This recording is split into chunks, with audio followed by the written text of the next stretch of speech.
This is the Scorecard, where you score the latest sports news and in-depth views. I'm Anton Roxas. On the Scorecard tonight, the Creamline Cool Smashers move within one win of the PVL All-Filipino title after a straight sets victory over Cignal in Game 1 of their best-of-3 finals. Import Tony Mitchell Jr. powers the Macau Black Knights to a long-awaited breakthrough, snapping a 7-game skid with a win over Titan Ultra in the PBA Commissioner's Cup. The Gilas Pilipinas women's team is set for a new direction, with the SBP in talks with several foreign candidates to replace longtime head coach Pat Aquino as the search gains momentum. Rhett Eala makes a striking appearance on the global stage, turning heads at the Laureus World Sports Awards in Madrid in a custom Filipiniana by designer Rhett Eala. All the headlines and more on the Scorecard tonight, the 21st of April. Now, here's our roundup brought to you by the Philippine Sports Commission, the Philippine Olympic Committee, and the NST-IAC. Creamline moved one win away from the championship after a dominant performance in Game 1 of the 2026 PVL All-Filipino Conference Finals at the Smart Araneta Coliseum. The Cool Smashers defeated Cignal in straight sets 25-22, 25-18, 25-16 to draw first blood in the best-of-3 series. Creamline dictated the pace from start to finish, showcasing its experience in the finals, marking its 15th overall appearance and 11th straight in the All-Filipino Conference. After a close opening set, the Cool Smashers took control in the second and pulled away early in the third. They opened the final frame with a 5-0 run, which grew to 8-2 following a block by Jeanette Panaga on Vanny Gandler, creating a lead that Cignal failed to overcome. Gemma Galanza had an efficient defensive game with 13 excellent receptions out of 18 attempts. The former MVP also had 17 points. Siguro malaking bagay lang yung meron ako teammates na susuporta sa akin, na nagtitiwala sa akin, and of course yung coaches din, ganoon din sila sa akin. Malaking bagay sila malaking part sila ng life ko. Kaya kapag may mga gantong laro, ano mo yan, i-enjoy mo, talagang tatanggapin mo. Kasi ito yung mga larong minsan lang mangyari sa life natin. So thankful ako na meron akong teammates na nagbuboost ng energy and ng moral ko. And yeah. Creamline now eyes a series-clinching win in Game 2 on Thursday. Reigning champion National University aims to solidify its hold on the number 2 spot as it faces University of Santo Tomas in a crucial UAAP Season 88 Women's Volleyball Showdown Wednesday at the Smart Araneta Coliseum. Holding a 9-4 record, the Lady Bulldogs look to bounce back from a 5-set loss to LaSalle as they take on the Golden Tigresses, who stand at 8-5 and are pushing for a Final Four return. A win for NU secures a direct path to the stepladder second round, while a loss could force a playoff with Adamson for the number 2 seed. Now, on the other hand, a UST victory could set up a playoff with FEU for the final semifinal spot if the Lady Tamaraws get past Ateneo earlier in the day. NU will lean on skipper Vange Alinsug and a veteran core, while UST banks on MVP frontrunner Angge Poyos and a determined lineup seeking a return to the semifinals. Despite being one of the leading contenders for the UAAP Season 88 Most Valuable Player Award, Angel Canino says the honor is not her priority. After leading the DLSU Lady Spikers to a historic 14-game elimination round sweep, including a win over National University, the Season 85 MVP emphasized that her main focus is bringing the championship back to Taft. Last Sunday, Canino delivered a triple-double performance with 15 attacks, 12 excellent digs, and 16 excellent receptions to secure an outright finals berth for her team. The MVP race remains tight, with Adamson rookie Shaina Nitura leading the statistical standings, followed by UST's Anguep Poyos and Canino's teammate Shevana Laput. With her ability to dominate both defense and offense, many believe Canino has a strong chance to repeat her rare feat as both Rookie of the Year and MVP. However, Canino says she will accept whatever the result of the MVP race is as long as it benefits the team. Ano lang yun, a blessing lang yun from God na binigay niya sa akin. Na I have to share it to other people. Pero as of now, kung ano man magiging result, happy ako. And happy ako kasi patungo na yung team ko sa finals. And yun lang yung talaga yung focus namin. The Lady Spikers now take a break as they await their finals opponent, which could be defending champion National University or the University of Santo Tomas. Tony Mitchell Jr. led the Macau Black Knights to their first win in the PBA 50th Season Commissioner's Cup on Tuesday at the Ninoy Aquino Stadium.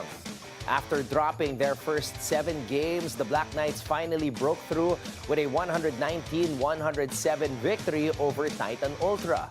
Mitchell said the win was long overdue and emphasized the need for consistency moving forward.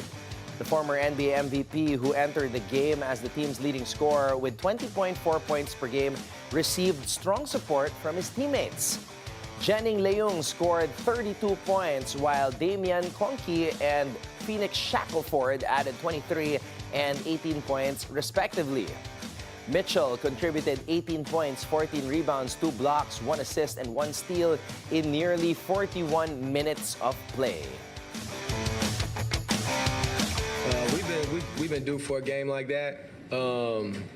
Jennings obviously shot the leather off the ball tonight, which I'm happy for him because he didn't have a good shooting night the other night, and we rely on him heavily. Especially our top 3 guards, we rely on their shooting and their percentages heavily. So I'm happy for him. The rest of the guys had good percentages.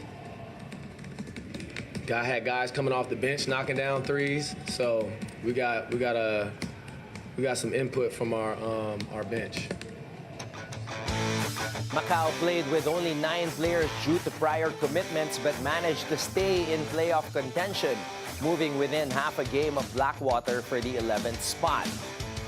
Meanwhile, Phoenix shuts down rain or shine with a clutch late-game surge, handing the top seed its first loss in the PBA Season 50 Commissioner's Cup, 87-83. Import James Dickey III is making his mark for the Phoenix Super LPG Fuel Masters, delivering near 2020 numbers in the Commissioner's Cup. Dickey is averaging 20 points and nearly 20 rebounds per game, while also contributing as a playmaker and defensive anchor. He said his transition to Philippine basketball has been smooth, thanks to his experience playing in Southeast Asia. We're going to come out there, play team basketball. Like I said, we really trust Coach Charles, and he comes up with a very good game plan each game. And we keep it simple, you know. We go out there, continue the chemistry that we do have, play for each other, and just execute the game plan. You know, there's nothing more to it. Off the court, Dickey has also embraced local hoops culture, calling it basketball heaven after experiencing grassroots games and fan energy. It appears the next head coach of the Gilas Pilipinas women's team will be a foreigner. This as the Samahang Basketball ng Pilipinas confirms it is currently in talks with several international candidates to take over the program following the departure of longtime head coach Pat Aquino. SBP Executive Director Erica D says the search is well underway. D did not disclose names, adding an announcement will be made at the proper time. Whoever gets the job will have big shoes to fill after Aquino led the program for more than a decade. Under Aquino, Gilas women won 3 Southeast Asian Games gold medals, apart from steering Gilas women to a Level 1 promotion in the FIBA Women's Asia Championship, including a stint in the World Cup qualifying tournament in France. Alex Eala steps onto the global stage attending the prestigious Laureus World Sports Awards in Madrid. The Filipina tennis star turned heads on the red carpet wearing a custom Filipiniana by her uncle, renowned designer Rhett Eala. The blush beige chiffon gown featured elegant pleated details paired with a bolero top and accented by gold and gemstone jewelry. Held at the historic Cibeles Palace, the event, often called the Oscars of sports, gathered the world's biggest names, including tennis stars and Formula One drivers. More than just style, Eala's appearance marked a proud moment representing the Philippines on one of the sports' most distinguished nights. The Subic Bay International Triathlon, or Subic, returns for its 33rd year on May 2 and 3 at the Subic Bay Freeport Zone. Considered one of Asia's top 10 triathlon races, this year's edition doubles as a leg of the 2026 NTT Asia Triathlon Cup and marks the debut of the Asia Triathlon Junior Cup in Subic. Over 100 elite athletes from at least 20 countries are expected to compete for podium finishes and valuable world and Asia triathlon ranking points.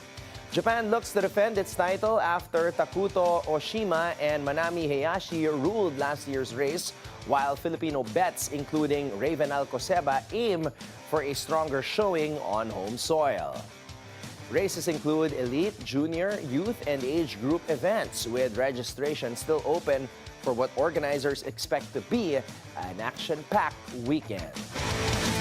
Is the dynasty era coming to a close? Draymond Green raised doubts about the future of head coach Steve Kerr with the Golden State Warriors. Green said it feels like that was it after the Warriors missed the playoffs, adding he's uncertain if Kerr will return next season.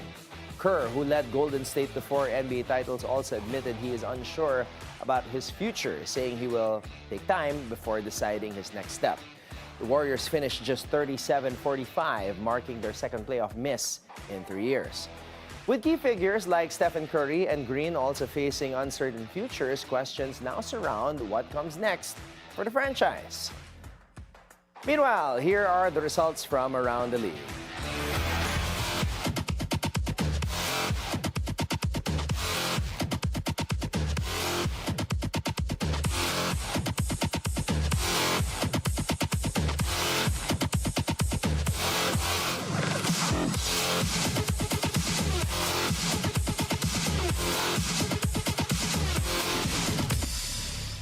Up next, with the playoff picture being shaped by injuries, coaching uncertainty, and even draft positioning, how do these storylines collectively reflect where the NBA is right now in terms of power shifts and team-building strategies? Basketball analyst Henry Liao will join us live as we discuss current NBA issues when we return right here on The Scorecard.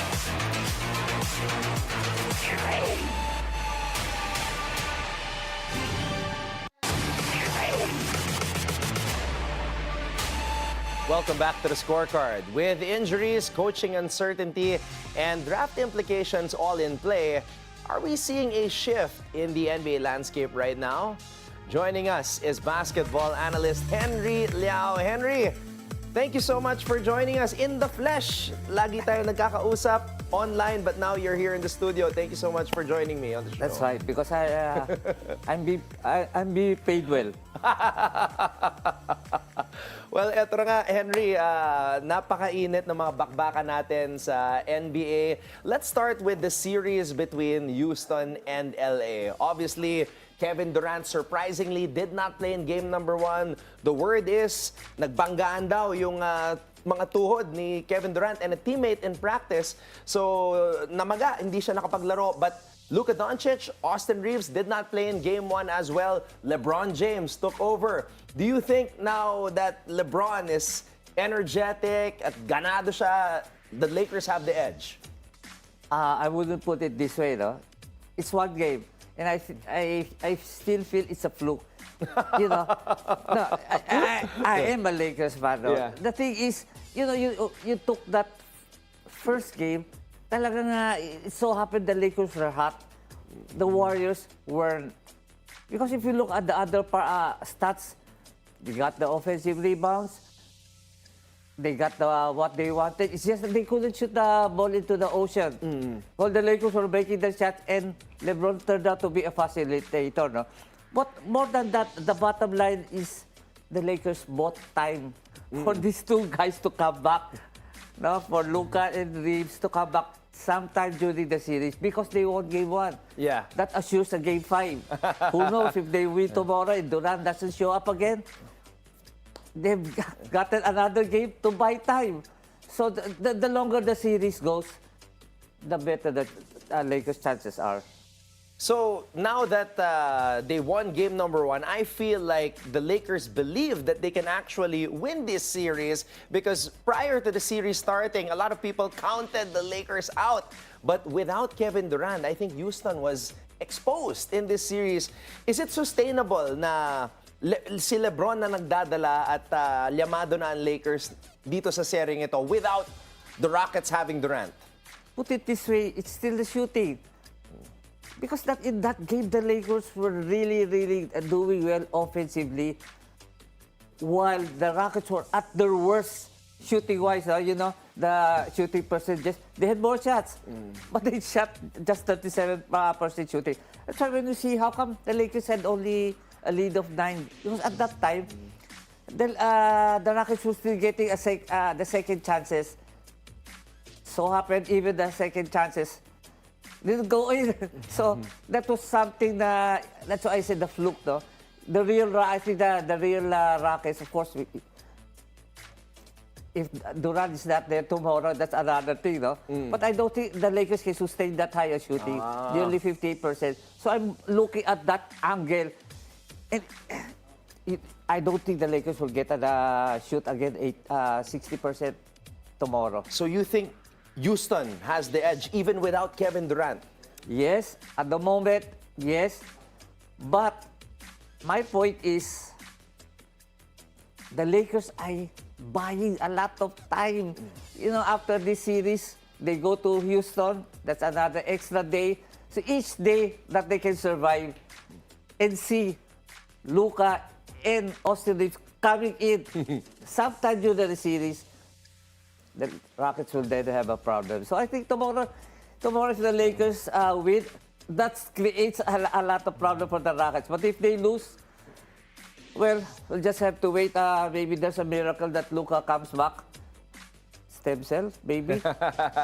Well, it was good to see Luka on the bench, meaning that he finished his training after he went back from Europe. Now, another topic that's being talked about is the Golden State Warriors. A lot of people are saying that this could be the end of itong samahan nina Steve Kerr, Stephen Curry, and Draymond Green. There was that video that went viral wherein Steve Kerr was huddling up with Curry and Green saying, I don't know what's going to happen in the future, but I love you guys. It was an honor.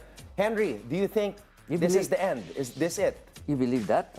I don't know. Probably the video, it's just romanticizing to make things, saying, I love you guys. Maybe we won't meet again. Maybe we'll meet again. No, the problem is with Steve Kerr, he still loves coaching. It's just that the Warriors organization doesn't want him to sign a one-year contract. Why? If you sign a one-year contract, Curry has a year left. This Draymond Green has a 1 year left, a player option. Suddenly, if you give him a one-year contract, all of them will be gone. So the transition of the Warriors from 1 year to another is still the same. So maybe the Warriors are offering, if you really want to coach, it's a multi-year contract. Maybe 2 years, something. So that continuity to stabilize the organization. So sabihin natin, they do give him a contract. You think they're all gonna come back and Jimmy Butler maybe recovers from his injury and the Warriors can make another run at the championship? I don't think. Let's put it this way. All of them are getting older. I mean, it's very hard to defy father time. So the probability, you keep on aging and, every time you add a year to your age, probably you're more susceptible to injury. And I've seen that even Stephen Curry, he had a nice game in the one game, the play-in. But other than that, injury prone. So there comes at a time that my feeling is that the era of the Warriors championship years is over. Wow, ouch. I'm sure everybody watching right now who are fans of the Warriors, masakit aminin yon na yun na nga. It's that an end of an era. But I mean, that video, going back, sabi mo, romanticizing. But I mean, even them, I'm sure if they saw that video, masakit nga mapakinggan na sabihin ni Steve Kerr yun to his trusted warriors Stephen Curry and Draymond Green. Now, Henry, another topic na pinag-uusapan ng mga NBA fans is the draft lottery, tanking and positioning. Do you think the NBA should do something about this para maiwasan yung deliberate tanking to improve positioning on the draft? From what I understand, April 28, they're gonna meet. The Board of Governors will be meeting on how to attack this tanking, no? You know, kasi the realization is that they usually this year is just too much. As many as 8 teams, you know, they're still halfway to that, maybe just going through the All-Star game. They're still thinking, maybe we can drop one. We've seen a lot of games. You know, your team is ahead. Your top stars made it for you to make the lead fourth quarter, and you don't play them entirely. So that says a lot. That's why I think 2 teams were fine, including Indiana. I think maybe Utah, no. So they must do something, no. At the end of the, they're trying to fix it, no. Through the years, they have been fixing that lottery, you know, giving a high percentage of chances for the top 3 picks, no. Wala rin nangyari. Even in fact, some of the middle teams or the lower half of the losing team, the higher of the losing teams have got to take the number 1 or number 2 of the 3 slots in the actual draft, no. So something has to change. Definitely it has to change. Otherwise, we'll keep on seeing every year teams try to draft. Very hard, no? You know, I think the word tanking itself is anomalous. Ito pa, Henry, I want to ask you about the 65-game rule because this was another issue that was very controversial. But even though Luka Doncic did not meet the 65-game requirement to be eligible for awards, nag-appeal siya. And the NBA agreed with the appeal, and now he is eligible. So do you think that they should stick with this 65-game rule? Do you think it's good for the league? What do you think, Henry? Number 1, for the first time, I believe Charles Barkley was right. You know, he said, you know, it's a collective bargaining agreement, a labor contract between the players union and the NBA, and they agreed 65 games. Maybe we can change to 62, 68, but the point is they agreed. Second, you know, there's an exception rule. Something like that, if you don't reach 65 because of unusual circumstances. Now, in the case of Luka, you know that, no?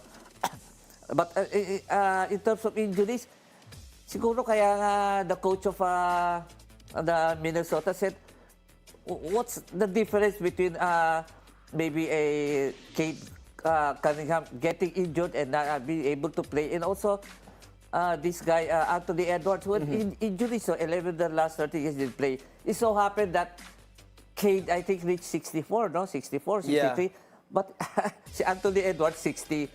So maybe that's the only reason. But again, I say, when the rule came in, it was because of some top players don't play, especially sometimes in a nationally televised game, maybe for load management or even maybe, I hope you don't mind, beauty treatment for whatever it's worth. No? So that was the actual thinking, no? Not knowing that these things could happen to top players who would want to play but couldn't because of injuries. Yeah, and I mean, for Luka and Cade Cunningham, kitang-kita naman, legit na na-injure sila in the actual game. Now, I agree with what you said na yung kay Anthony Edwards, medyo malayo siya sa 65 and that's why the NBA turned down his appeal. Henry, thank you so much. It's great talking NBA with you again and it's good to see you here in the flesh in the studio. Maraming salamat. Thank you very much, Anton. Up next, UST fights for survival. NU chases the number 2 seed, and it all comes down to the final play date. We'll break down that matchup when we return right here on The Scorecard.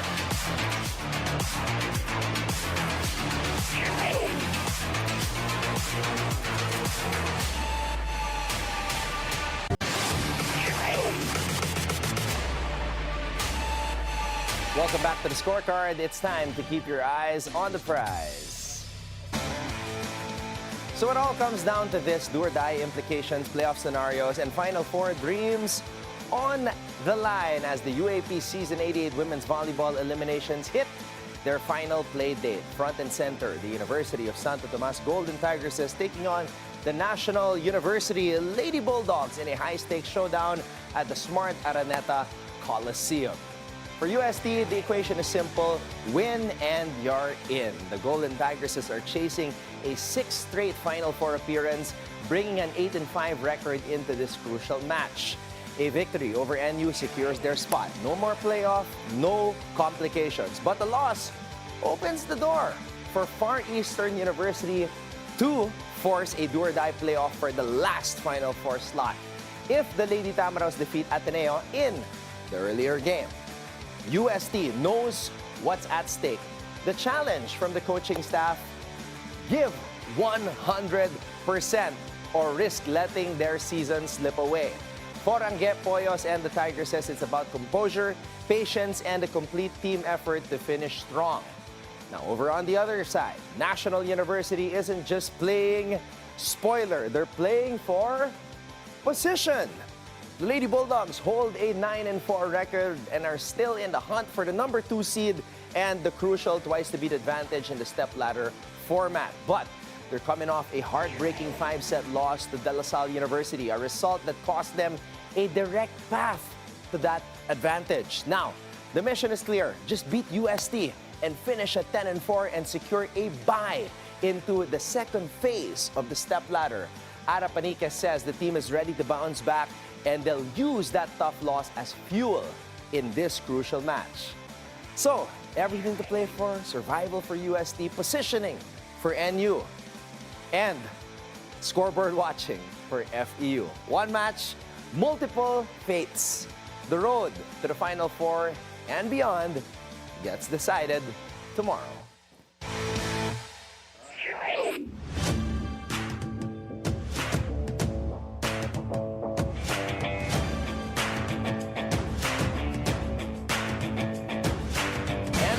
Thank you for joining us tonight. We'll see you again tomorrow on the Scorecard, where sports is our business and business is our sport, on the Bilyonaryo News Channel. This is Anton Roxas. Have a blessed evening, everybody. Good night.